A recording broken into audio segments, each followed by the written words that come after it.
Tal como lo establece Kofi Annan en el 2001, reconocemos que somos producto de varias culturas, tradiciones y recuerdos, que el respeto recíproco nos permite estudiar y aprender de otras culturas y que nos fortalecemos al combinar lo extranjero con lo familiar. Todos los seres humanos somos el resultado de una mezcla entre genes, cultura y género.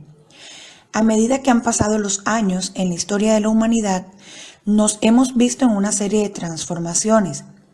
Hoy llamémoslo como una evolución del comportamiento bajo los principios de selección natural. Myers 2005 establece que nuestra biología humana común posibilita nuestra diversidad cultural. Es por tal motivo que todo grupo tiene establecido sus propias normas, tradiciones, creencias, ideas y actitudes. Dentro de cada escenario existen papeles sociales. Por tal motivo, nuestras acciones dependen no solo de una situación social, sino también de nuestras funciones o roles dentro de la misma. Estos roles están directamente relacionados con la posición del género dentro de la sociedad. Por ejemplo, en la cultura wayuu, en La Guajira, la mujer es la encargada del hogar de forma radical. Después de su desarrollo, la niña pasa a mujer, dejando sus buyunqueras, es decir, sus muñecas, y demás juguetes para pasar al tiempo del blanqueo o del encierro, que se convierte en la etapa de la preparación para el matrimonio. El tiempo del encierro puede durar 1 año, periodo en el cual la niña convertida en mujer no puede ser observada por nadie. La única persona que tiene acceso a su habitación es la abuela, encargada de darle los alimentos y la medicina natural. Estos últimos 2 elementos son fundamentales para conservar la belleza de la mujer nativa. Al culminar este tiempo de preparación, la joven sale vestida con un atuendo especial que le significa el tránsito de niña a mujer. Luego es el momento de encontrar esposo. Esta tradición es otra cultura o grupo social moderno.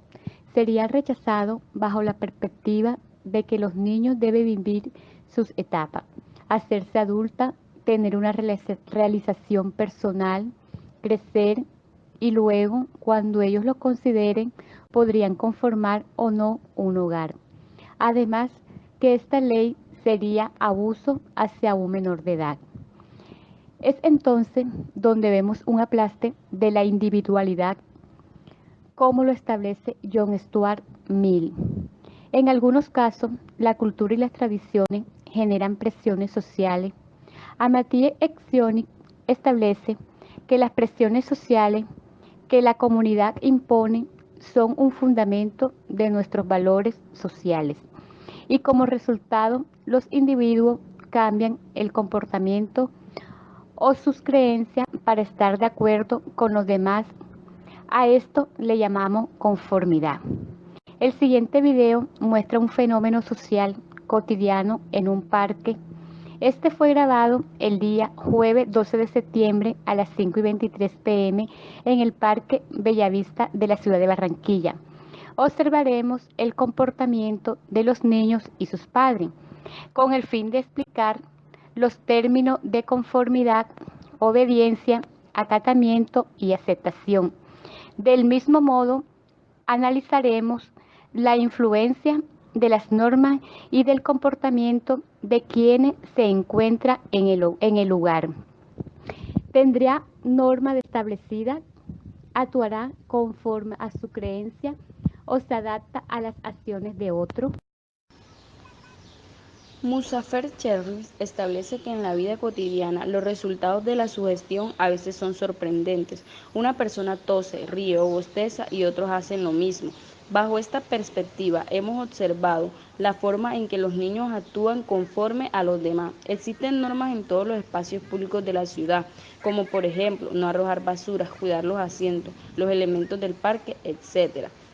Dentro de este grupo de niños también hay normas como por ejemplo no pasarse detrás de los columpios, no subirse por el resbaladero, hacer una fila para deslizarse, no agredir a otros, etc. En este video se observa que no requieren de gran presión manifiesta para hacer cumplir las normas. Sin embargo, se debe tener en cuenta los genes. Si alguno de estos niños no tiene estipulado el conjunto de normas anteriormente mencionadas, actuará de una forma completamente diferente a sus pares. En algunos casos será obediente y, según su personalidad, acatará o no las normas establecidas por su cuidador o cuidadora. Una tarde cotidiana en un parque es un fenómeno social frecuente.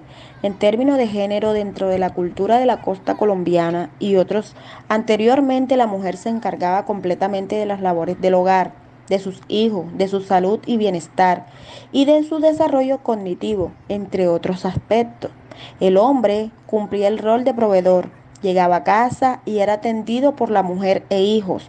La mujer se encargaba 100% de la recreación de sus hijos, si había tiempo. Los llevaba al parque o a dar una vuelta en el barrio. Por ejemplo, hoy día es diferente. Se observa que los padres tienen altas cargas laborales, viéndose obligados a ausentarse del hogar, dejando a sus hijos a cargo de abuelos y cuidadoras. El padre es más participativo en la crianza y junto con la mujer cumplen el rol de proveedores en el hogar. Esto nos permite observar que hoy día quienes llevan a los niños y niñas al parque son en la mayoría sus cuidadores. En el video también se observa el rol del hombre en la actualidad.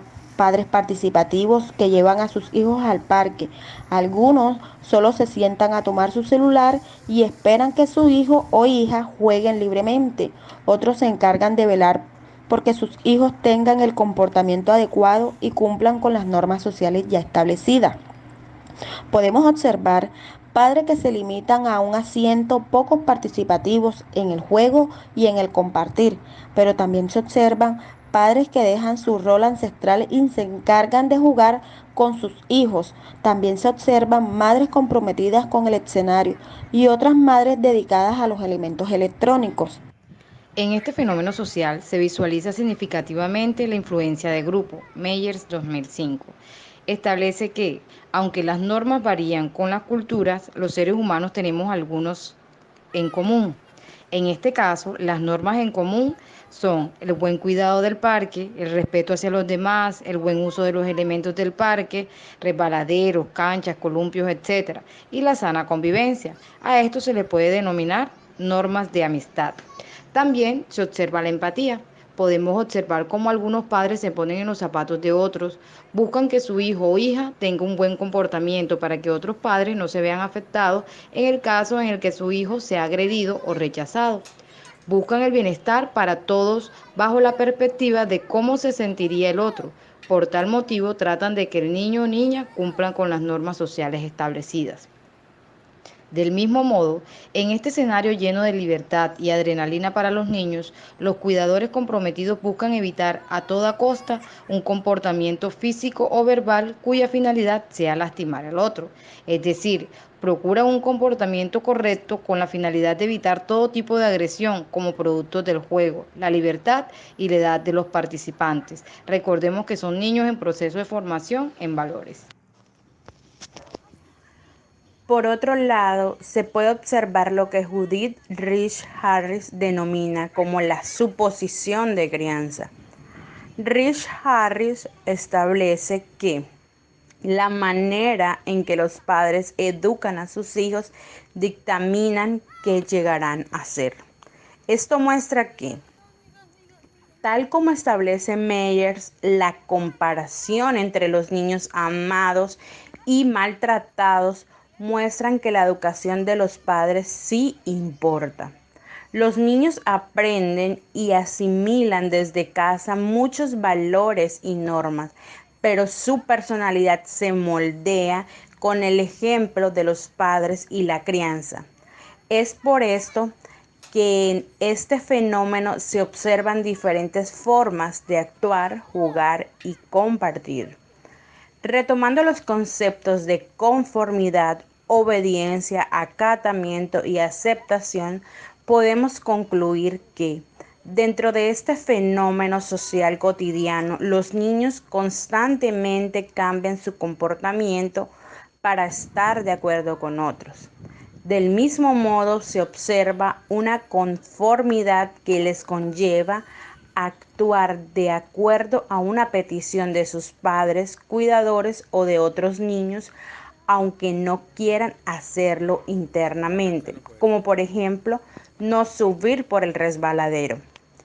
También observamos el acatamiento de algunos actores participantes, muchas veces según órdenes directas, llevándolos a la aceptación, a actuar y pensar de acuerdo con lo establecido socialmente.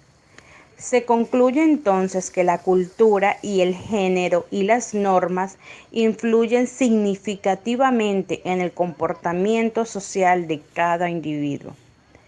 En algunos casos, las personas tienden a dejar sus creencias o ignorar su voluntad con el fin de estar de acuerdo con el otro, llevar una sana convivencia y cumplir normas universales.